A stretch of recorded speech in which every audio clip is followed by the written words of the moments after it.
following program was provided by an independent producer solely responsible for its content. The opinions expressed do not necessarily represent the views of this station, its staff, board of directors, or underwriters. Don't adjust your screen. There is nothing wrong. You're about to enter a world where the very concept of time is rendered obsolete by the sheer power of entertainment. You're about to enter the Boggis Hour.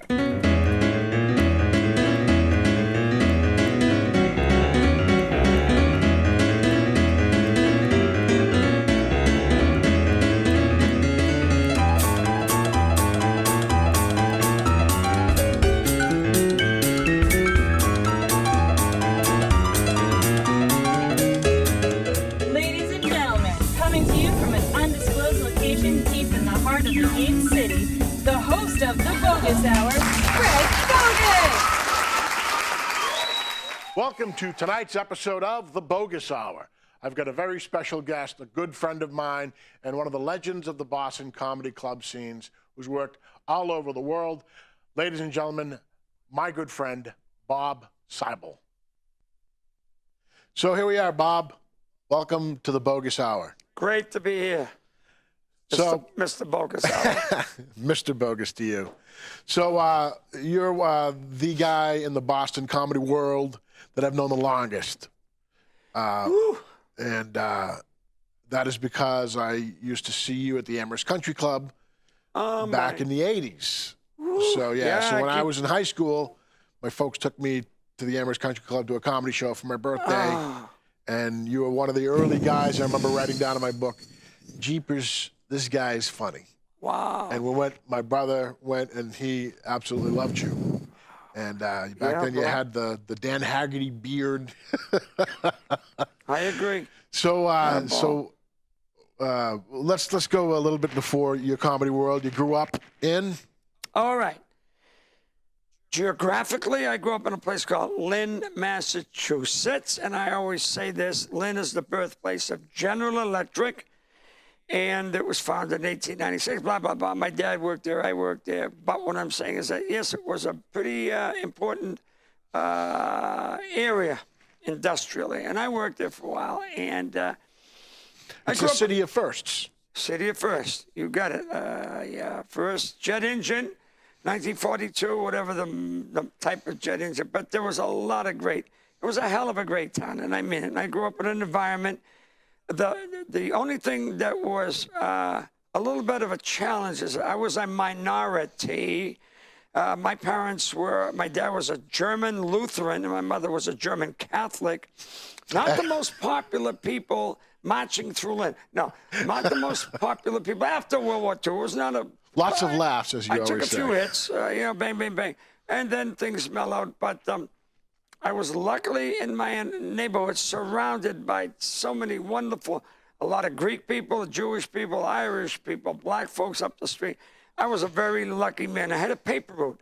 And as I did the paper route, I would always absorb the different cultures as I collected my little paper route money. And I learned a lot about these different ethnic groups. And I'm a very lucky man. And I mean it. It opened my mind up. And gave me a different perspective on bias and prejudice, which I never had.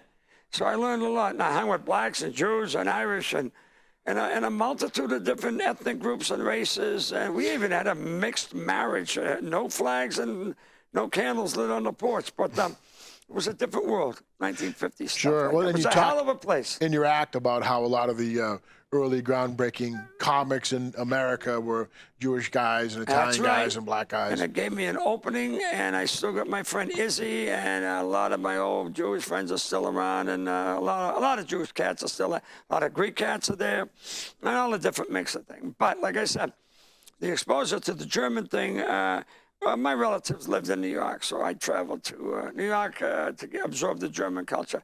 I still respect everything. And, I learned one thing as I grew up. There's a four-letter word I use. It's L-O-V-E. And there's another four-letter word I don't like. It's H-A-T-E. And I'm 73, and I've lived one hell of an L-I-F-E. Yeah, I'm having a ball. you've been all over the world, and you've done stand-up comedy for a living, which is something that it seems to me that you were born to do because you're a funny dude. Non-offensive. Right. I mean, I don't do any racial, ethnic group stuff. That's tasteless. You want to take a punch below the belt, go and have a ball. You know, that's. So you had a number of different jobs. Were you in the Army? I wasn't in the Army full time. I was in what they call National Guard. Ah, the National Guard. And Okay. the 63, 64. I was in the Guard for a while. I don't know, 5, 6 years. And then what I do? I graduated from college, and I got a teaching degree in. I taught history, specifically U.S. history. My goodness, and I did that, and that was into the 70s. I'm a late student. A lot of problems, but I started getting into stand-up comedy. I was teaching 77, 78, and one night I walked into a place in Boston called the Comedy Connection, run by a gentleman named Paul Barkley and another gentleman named Bill Downs. Sure. And that was legendary as really the first. That was like the first comedy club in Boston. Oh yeah. I think there was other, like they talked about Leno doing strip bars and stuff, but that was the first comedy club. All right, but the primary club that year was the Comedy Connection on Warrenton Street, and I walked in. I was a nervous wreck, and what the hell? And I had a little. So had friends been telling you you've got to try this? Yeah. I had people walk me into the club, go, "You're as funny as this guy. You're as funny." And I said, "Nah." But I discovered something called happy grass. And once I ingested happy grass, I was a happy comedian. You know what I'm saying? So once I get into that foolishness, because I had been sober since 77, I stopped my alcohol problem after about a 23-year situation. I got sober. I joined a group. I can't tell you who they are. They want to be anonymous. And but they got the same slogan as AAA. Sooner or later, you'll break down and join us. So I jumped in with those folks, and it kept me going. And I did a little bit of the happy grass, but what do they call it? The marijuana maintenance. Yeah, you got it. Yeah, you got it. So then I slipped away in 1988 from that junk. But as a vehicle to keep me going from 77 to 88, I got 11 years. I enjoy doing stand-up. Yeah, of course, you hurt with rejection or with different people's reaction. I wasn't the most profane guy, but I was a threat to people. My face looked like Charlie Manson on a vacation. And the long hair, what was missing was this one thing. But yeah, because you had this. I think they used to call you the wild man or the madman because you had I used to wonder why booking companies, beard. Why bookers, I won't mention names, why they wouldn't book me because I looked pretty scary. And then I got discovered over in Cambridge by another lunatic named Barry Crimmins, who should be incarcerated. No, I'm kidding. I love Barry. I love you. And he's actually the subject of a movie that's just out now. So. Thank you. And Barry discovered Call Me Lucky is the name of his movie. He was booking the room at the Ding Ho. Forget that, Springfield Street off of Inman School. Oh, my God, it's coming back. Beep, beep. And I got into that room one night, and Crimmins saw me, and originally Lenny Clark saw me at the Connection, so I got a little bit of foot in that door in the Connection in Boston. And then I went across the river to, into Inman Square to Ding Ho. To the Ding. And that was a whole kind of other, I mean, it had a lot of the same comics, but it was a bit of a different kind of feeling. Amazing variety of lunacy. Right. And some of the geniuses, Jimmy Tingle, I don't have to go, Jack Go Gallagher, ahead. Bobby Goldthwait, I don't care, you name them. Sure. Oh, look. Stephen Wright. Huh? Stephen Wright. And there was another brilliant guy, Warren McDonald, who's no longer here. Right. And another, his brother, John. You can run this list down, you know them all. And it was, you can run this off all day because my God, to remember all these people Barbara that were Swanson, in that room. Lauren Dombrowski, just Lauren, on and on. Kevin, Noxie came in later, but there were so many, Bobby Lazarus, and just a ton of great, talented people at the old Dingo, and Don Gavin. Oh my God, let's go through the list of Gavin. Paul and Kozlowski. Stevie Sweeney and Lenny and who? Paul Kozlowski. Oh, Kozlowski. Who did he did a documentary about stand-up comedy called When Stand-Up Stood Out. Forgot And about a lot of that covers the Ding Ho era, which Tony is just, V. yeah, I mean, Bob, Tony you V. just add on to these people, and I apologize for my memory that I have a list of the people that we all know from way past, but they're all there. Sure, it's a big list. Yeah, and it will come to us as we speak here. So, and they leave memories for me of all. It was a young comic from San Francisco. Not Dana Gould? He was a Japanese kid. Oh. You know what I'm saying? Mike Moto? No. Mike Moto. Mike Moto. Mike Moto. Yeah, I don't know if he's still around. I haven't seen. Bill Burr. Yeah, You can run these people. Sure. Yeah, and sometimes you're in contact just accidentally on that computer thing or something, but they have left legacies. Most of them have left one, and now, like I said, I apologize for the lack of memory, but they have left legacies of laughter that I look back at some of the people that have contributed to making the business that we're in a lot stronger.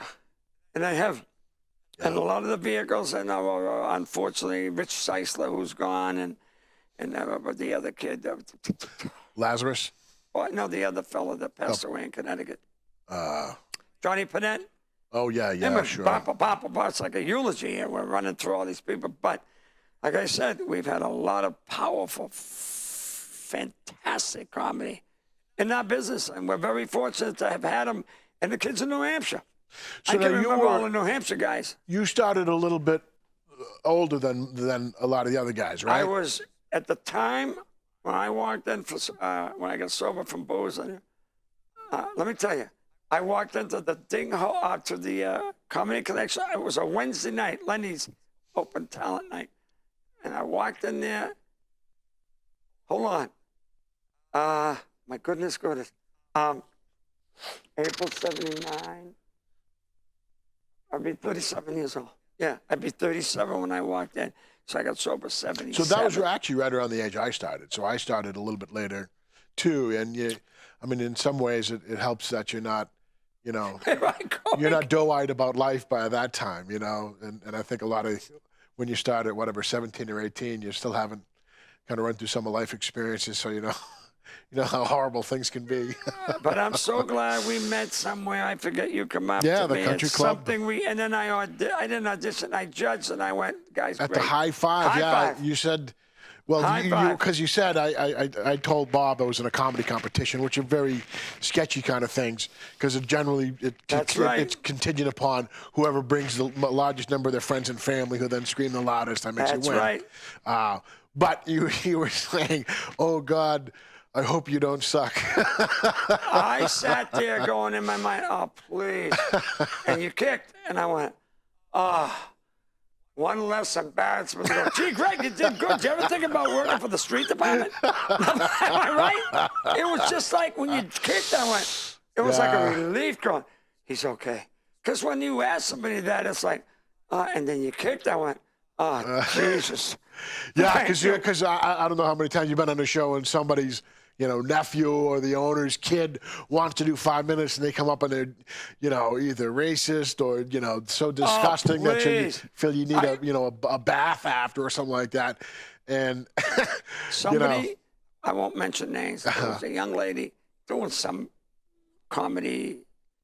Her mouth, the word scatological was an understatement. The filth, sexual innuendo, it was gross.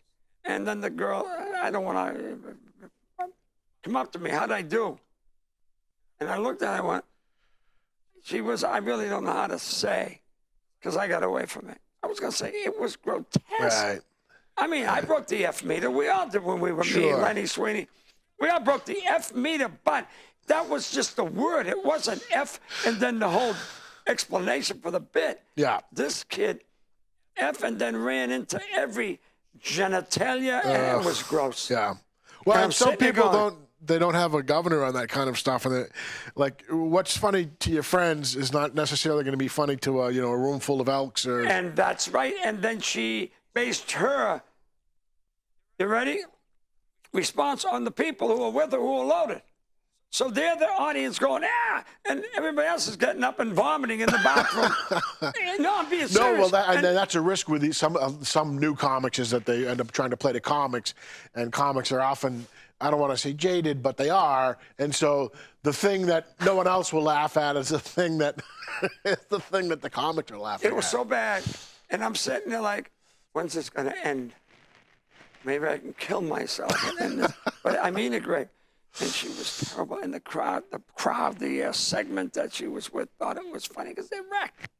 And the other people are coming up and going, how do you allow this? I said, listen, this ain't my gig. I'm trying to run that thing there, up in Salisbury. I mean, that's the one. And I'm trying to run this, but I got no control.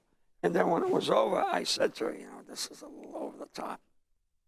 Even when we were starting, we used the F word, I know, but there was nothing with the Jenna, Jesus. And now even today, with the new type of there's words that are there's a certain school that it's the more offensive you can be, and to me it's like if you're going to be that offensive, you damn well better be funny. And it can be done, but it's rare. And some people think that if you're just pushing people's buttons and knocking the outrage meter, that's comedy, and it's not. It's something, but it's not comedy. It's fishing for groans or whatever. And it may be looking for a reaction, but it's not a positive reaction. Right. And to me, a groan isn't a laugh. And to me, that's a real simple thing. That's what I said. Maybe you're going to get a reaction, but who? Some dredge. and it's funny. I'm going to be in the sewer. I'll meet you. Cell block number 9, Exactly. And so now when you get older, people say, well, you used to say F. I said it. I admitted back in that period of my history. And then somebody come up to me at the thing. I was coming out the parking lot, the side thing. And I said, you're funny. Real funny, but you got to leave that out. That was the first sign I ever had. And it wasn't somebody full actually, of filth. Right. Somebody said to you, that's something you should drop. That's what he said. I was doing the other thing, and then the other thing, that was it. I wasn't describing a human being or any actions, but it was just a matter of fact.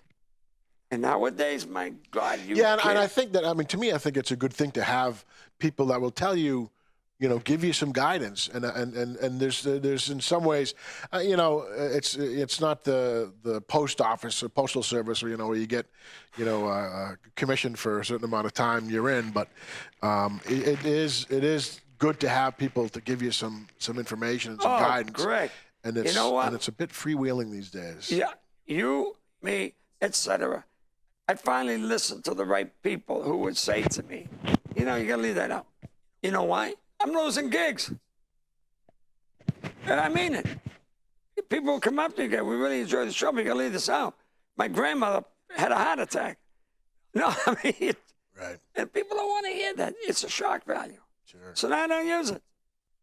Don't need it. Don't care about it. It's just not even in the dialogue anymore. But again, I had a experience, and this was just a strange one, where I was talking to the crowd, and and there was a guy in the front row, this big guy was staring me down. And so I ended up, saying, hey, dude, what's your problem? And he just stared at me the whole thing, and so I ended up doing some time. And then at the end of the show, he came up to me and said, I'm deaf. I got one for you. And I know, and I was thinking, oh my God. No. Because you make an assumption about some in the audience, and the reason why he was staring at me was he was reading my lips. All right, here we go. I was on some cruise ship somewhere in the middle of the Pacific thing going out of California, down the coast. What was the young man's name? A very good comic. Well, he's on stage. It was a double back-to-back, whatever stupid thing it was. Norwegian Cruise Lines. And so I wasn't in the room watching him, but I didn't have any laughs coming out of that hall. So I went in the back of the dressing room because I knew he was winding. And so he comes out and he says to me, you got about something was in the band, and then I'm going on a half an hour. And he says to me, what did he say to me? You'll laugh like hell. I can't remember, but he said something. He always said something like, that's a tough crowd. I said, yeah, where are they from? The Midwest. Guess what? I want to kill this guy. I forget. What was that? He was a funny young man, but he busted my truck. Tough crowd. So I got a red alert going of tough crowd. Are you ready, Boggis? Sorry. You ready, Greg? I go on stage. 35 minutes, I die. Not one laugh. Guess why? You don't know. They spoke French. Not one. Oh, that's it was tough. A select thing. Maybe one or two people, you could hear them laugh, but nothing. That whole thing was like this. Oh, no. And I'm up there going, I'm going to commit suicide. I'm jumping off the boat. You know how you get? Yeah, mon Dieu. I couldn't believe I was dying in the toilet. And when I come off to the dressing room, he's on the floor laughing so hard. I want to tear. He says, I've never laughed as hard as did he figure out by the end of his set that they were, did he ask him? him? He knew. And then he came back with and to crucify me. He didn't prep and I you. said, what was his name? He's the cutest. And he's on the floor laughing. I goes, oh, God, that's funny. I am going to rip your heart out. We were both crying from laughing. Half an hour. It had to be a half. I literally, there was some laughs, but the people from the United States were like, politely, but the mass of them were like, the hell's he talking about? So I want to ask you about shows, and it's the 3-tier one. It's the what was I got no more tears. Go ahead. What's one of the best show that you can remember? One of the best shows that you can remember, whether it was a theater, whether it was a particular kind of a fundraiser. Do you recall? I appreciate the question. I got to run it back so many decades and say to myself, what was? You know what? I'll tell you, Greg, since we've known each other, every show seems to be a showstopper when something happens that affects you mentally or emotionally or something. But I'll tell you something. I don't know if I should. The hell, who's going to call me? I did a show. Oh, my God. At a place called the Kowloons. Yeah, like you don't remember. Legendary Chinese restaurant. Don't mention this. I'm going to go through it's been a while. There's some other nonsense. That's all politics. But I got in there. It wasn't her. It was, it was one of the guys working the room. He said, he was a door guy or something. He goes, it's all. Guess what it was? Guess what the audience was? All beautiful young people, Down syndrome. So, miscue, the timing, and I'm on stage. I love those poor creatures, they're so. Everything I did, they laughed before or after. And I fell in love with these kids. And they were, oh boy, you asked me, I'm choking. There must have been 100 with the guidance counselor. Right. And they were all, oh boy. And they were all little Down syndrome, not little, I mean 20s, 30s, 40s, but they were so excited. Yeah. Whenever Why do you ask me this today? So when for me, it's always when somebody comes up and says, I've had a bad week and this is what I needed. And to me, that's always something. And so, why am I like this today? So I got through with the show. Yeah. And then, for some reason, I fell in love with these people.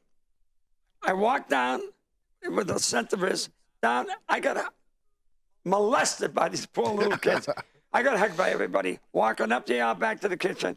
And these little Down syndrome people, whatever, 20, 30, 40, were hugging me. Oh, nice. Like I was the Messiah. I just landed. I mean, without my heart. Wow. They didn't know what the hell I was talking about. Sure. It was the feeling of being in the comedy club with their guidance counselors. Man, thank you. All right, now the worst show. Is there one that you can remember as the worst? You know what? Wow. No, let me think, bro. Okay. I'm going to tell you. Self-inflicted stupidity. I was employed by two people. One of them is dead. The casino people worked out of Miami. Don Casino passed away. And I did well with those people, the ships and everything. And they hired me to come down to Boca Raton to work at a place called the, what was that big? Don't even, just go on. No, it's cool. It was a senior center. Oh, okay. And Century Village. Okay. And I get in and 1, 2, 3, about 10 shows. and I'm on show number 3. In the first show, we love you. Oh, hey, 4th show, they booed me. Buddy, you're too good. Well, a lot of ethnic. Buddy, you're too good to wear a tuxedo. Buddy, you think they was getting heckled. I mean, they were hitting me. I was being Got trouble. about a minute left. Huh? Got about a minute Yeah, left. bro. Let me do this fast. You'll learn. I'm being bombed. And my ego was on the toilet. Guess what I did? I let the ego take off. I did 3. I should have floated through 4 and gone home. I go out and finish the other. I walk. Yeah. I walk off stage. Don and Candy go, please. I said, I'm done. I'm not taking this. I quit. And they said to me, you'll never work a ship again. Right. That was it. Self-inflicted stupidity. Thank you. And the most unusual show. Wow, buddy. You know, I'm trying to think the most unusual. the Boggis Hour. Isn't that funny? I couldn't even offer you one. That's funny. Isn't that great? Yeah, no. Call me again next month. That's a good bit, Well, though. it was great having you It here. was great. And I love you. I love him. Not that way. would love to have you on again, and maybe we'll do some improv, or I'll have you give me a full neck massage or something like that. That's okay, brother. So it was I great seeing you, appreciate Bobby. it. Yeah. Thanks for coming. I Love you, pal. appreciate it. Yeah, it was just a pleasure to be here today. You don't know what I'm talking about. And thank you for watching this episode of the Boggis Hour, and a special thanks to my wonderful guest, Bob Seibel. If you'd like to reach him, you can reach him at his website or at his email address. And he's going to close out the show, as he does every one of his stand-up comedy shows, with a little song. Thank you, buddy. Thanks, Bobby. Let me just preface this and say, I heard this song many, many years ago at a place called Newport, Rhode Island. And a guy named Ray Charles and B.B. King sang this song. It's called Let the Good Times Roll. And sometimes in our lives, it becomes very meaningful. And right now in my life, this is a very meaningful song. So I'm going to sing the song. And I usually say to the audience, give me a little background, we'll sing the song. And let's hope we can enjoy it. Okay, brother? You all set? Should Ready. we start it? Ready. Okay, 1, 2, 3, 4. Come on, everybody, let's have some fun. You live once, and when you're dead, you're done. So let the good times roll, everybody, let the good times roll. No matter if you're young or old, just get together, let the good times roll. Everybody, you heard the news? I'm like a tonic with a laugh away your blues, and let the good times roll, everybody, let the good times roll. No matter if you're young or old, all you gotta do is get together and let the good times roll. Doing great. Thank you very much. Thank you. I had a ball. Thanks, Bobby. I'm available for concerts. I had a ball. Thank you. The preceding program was provided by an independent producer solely responsible for its content.